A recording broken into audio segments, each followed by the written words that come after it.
We are live in the AJ Dome. It is a Friday morning. It's not a good Friday. Well, it's a good Friday, but it's going to be a great Friday because AJ's lined up a very special guest that he's very thrilled to talk to and would like everyone to get to know. Even though he's from the dark side, Homestead, he's all right. Mhm. And here is AJ Bokine.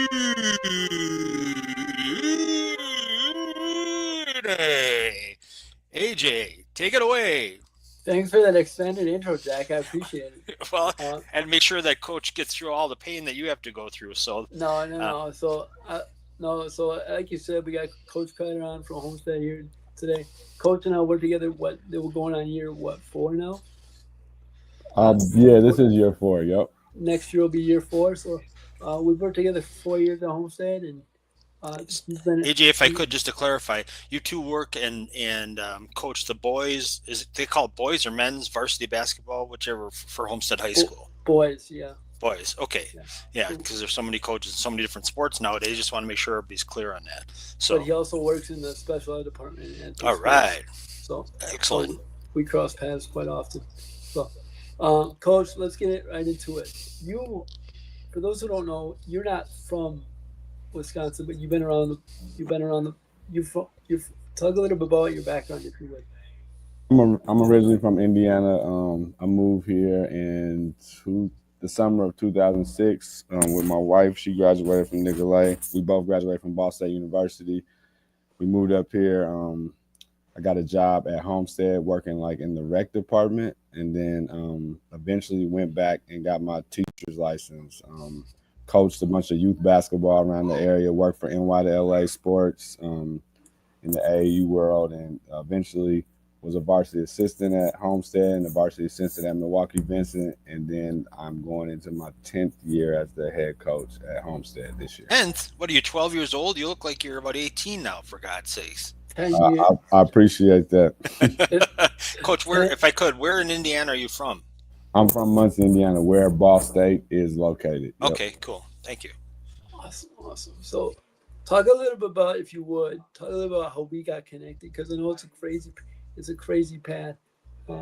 Like we got connected through Phil and everybody. So, Phil Conrad. So, talk about a little bit how we got connected and how the journey's kind of just taking off from there. Yeah, so Phil was good friends with another guy who's, I guess you would call like a stalwart in the Mequon community, a guy by the name of Tom Price, highly respected by everybody, respected by me for sure. He's involved with Cardinal football and a bunch of other sports at Homestead. And Phil contacted me through him. First time they had a conversation. Tom contacted me, gave me Phil's number. I called Phil. Phil said he had somebody who was interested in coaching at Homestead. Gave me a little bit of background about AJ, and then we had a meeting set up. AJ came and his dad came to meet. We talked and came around to a couple of open gyms, and I offered him the opportunity, and it's been golden ever since then.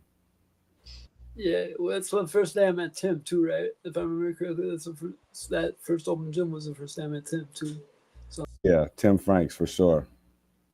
Oh, AJ looks like he just had dropped off. Maybe he's having some connection problems. Oh, he's back. we're back. You're back. You're back. We're So good. talk a little bit about the goals for the program. We had a great year this year. Obviously losing to Oshkosh North in the way we wanted, but talk a little about the long term vision for the program in terms of what you see in the next, let's see, let's say 2 to 3 years from the long term vision. We have a really good two really good junior guards, who a couple of top ranked junior guards in the state, and then we have had a really good sophomore class, and so next year we're going to be young. My other varsity assistant says we're going to be a glorified JV team, talented, but just because of how young we are, so that we got a lot of growth in, and then obviously think we have a chance to be pretty good next year. Then the following year, I think we'll be very, very good with those two junior guards who will be seniors, Michael Rogers and Oliver Balat. And then that freshman class coming up being juniors, I think we have a chance to be very, very good in the next few years. And then our youth program is very good. Like we have some Obviously, these rankings don't really matter, but I guess you would want to say some of the more top end kids in the sixth grade class and the fifth grade class. Some very talented kids coming up. Awesome, awesome. So let's talk a little bit about, if you would, a lot of people look at coaching and think it ends in March, but talk a little about what the summer's like for us in terms of in terms of um, like the June. We got three events. I think we got what, three events in three or four events in June that we can work with the guys, and then yeah, they got the rest of the obviously the two summer leagues. So talk a little about what goes on behind the scenes that people really don't see. Yeah, I mean the people don't understand, and I have to thank my wife and my family. Like it's a full time job. Like the springtime. This is usually the slowest part because most of these guys are playing AAU. I'm not in the gym very much with them because they're with their grassroots programs. But soon as June starts, like it gets busy again. We have camps, then we have and now it may be a new rule where we have unlimited contact in June. So we'll be able to practice a little bit in June. Then obviously, like AJ said, a couple summer events. There's a live period in June where college coaches can come watch high school kids, and then a couple other summer leagues. And then July they kind of go back to their AAU. We still have some weightlifting and some open gyms, but it kind of slows down a little bit again in July. And then August is pretty slow because school starts and we can't really do much contact. Same way with the fall. We have fall leagues, but we can't do any coaching, so we just go watch them play and watch them lift and work out. But yeah, it's a 12-month a year job. There's periods where it's slower than others, but it's always opportunities to get in the gym and get better. Mm-hmm. Mm-hmm. Talk a little bit about the importance of the educational side too. You and I are both in the school district, so you and I are both understand like it's important to view these kids as more than just athletes too, and view them in their long term goals and whatever they want to do in life, whether it's college ball, whether it's tech school, trade school, whatever. Talk about a little bit about that if you would. Yeah, I mean, I'm a teacher first. Like, I mean, it's Yes, high sir. school basketball, so and they're students first, so student athlete. I've been fortunate enough to have students who do very well in the classroom. They come from good homes. The parents are important in emphasizing education, and we both work at a school. Homestead is one of the is noted as one of the best academic high schools in the state. So Yes, sir. academics are important for Homestead, and obviously important for our program. And the other part too, as being a special education teacher, is the social emotional health of our students as well. So, having conversations, seeing where they're at, and just seeing them as a whole person, not just the basketball player. Yeah, yeah, yeah. It's awesome to just be around the school and be around it. Like I told coaches before, but it's all being in the school around on a regular basis, Tuesday, Thursdays. It's just awesome to be a part of. So, let me ask you this: what was it like growing up? Obviously, Muncie is known for basketball, but what was it like growing up in Muncie and then making the transition to Milwaukee as you got out of college? What was that like? I mean, it was. I had been here before, but I didn't really know a lot of people. Just my wife's family and her family friends. I think like you said, growing up in Muncie, basketball is everything. Like it's just a big part of have always been a big part of my life. I wasn't a great player. I was okay, but moving here, started playing a little bit on Sundays with a group of older men, just starting to make contacts. I would say working for NYLA, that probably ingrained me in the basketball community. So I always thank Antonio Curro for giving me that opportunity, him and Leslie, and that kind of introduced me to a lot of people in the basketball community here in Wisconsin. So I've watched a lot of these great players who we've seen the last 10 years come from this area, and even not even just here. Like I saw Jason Tatum when he was a seventh grader. Like I saw Bradley Beal when he was a kid. Saw a lot of great players come play here when I was working for NYLA. So that kind of, I guess, built my resume and just kind of helped me develop relationships in the basketball community here in Wisconsin. Talk about the importance of relationships just in general, not even in basketball, but talk about the importance of how you value relationships in whether it's in the school, whether it's outside of school.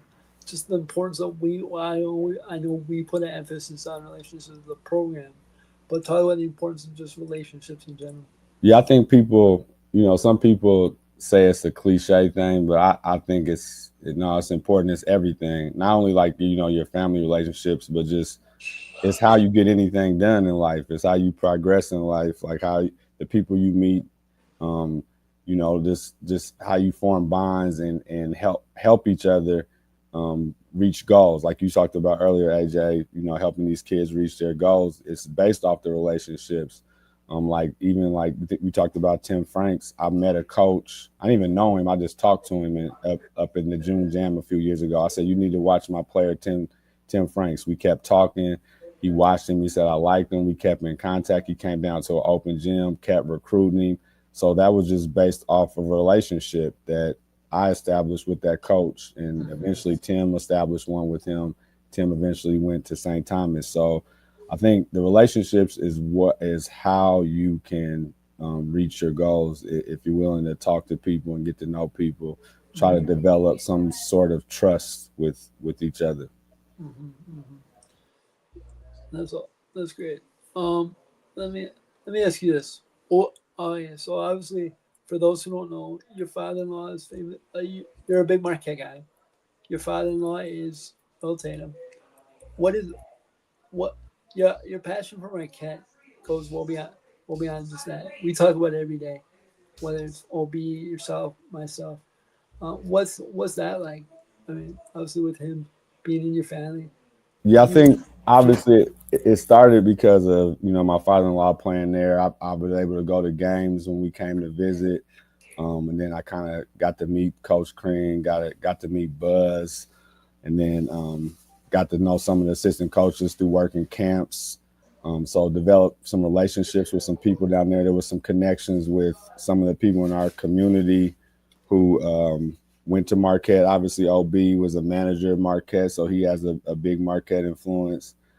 So just I think, like you said, it kind of goes back to the relationships with the people that I established with, and then like my family, my wife and my father-in-law, his connection to Marquette, playing in Marquette, and having opportunities to sometimes go behind the scenes and meet people, kind of develop my love for them. And then obviously how Shaka has done things, like it's a great. Obviously, we're on a different scale as a high school coach, but a lot of the stuff that he does, you can model and learn from. Even before him, Buzz and Cream too. They both did great stuff, and you can learn and model some of the stuff that you see them do on a smaller scale. And then the stuff that OB talks about, even the former coaches that he coached under, like we try to, I try to learn from everybody. So I think that's another way, that I value that relationship. right.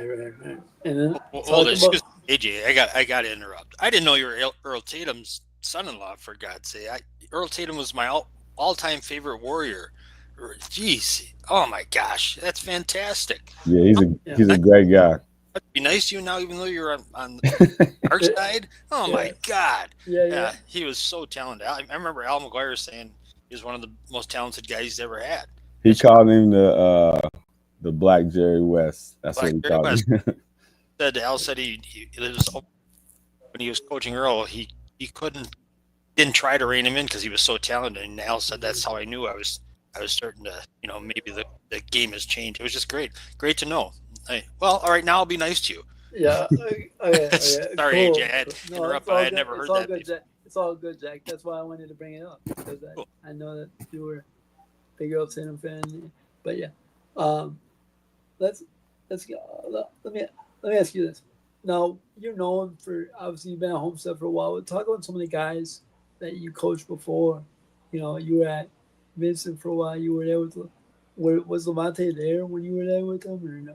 Yeah, I coach. I would say he's probably, in terms of like the physical gifts, not even. Yeah, he's the most physically gifted kid I ever coached. Deontay Burton. He was a freak, man. He was, and a great kid, great family. Another kid that was good that I coached there, about a kid named by the name of Marcus White. He played some professional basketball. And then at Homestead, obviously Declan Kurlick was a great player. He played some college ball. Ryan Waddell, Coach Greg Foster for 1 year. My first year, he eventually moved and went to school in Vegas and ended up going to Gonzaga.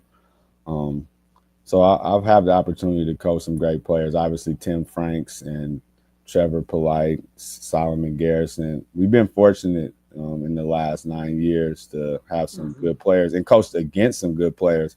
I was just telling somebody, Jack, I always try to think about, especially conference opponents, because you play them twice a year.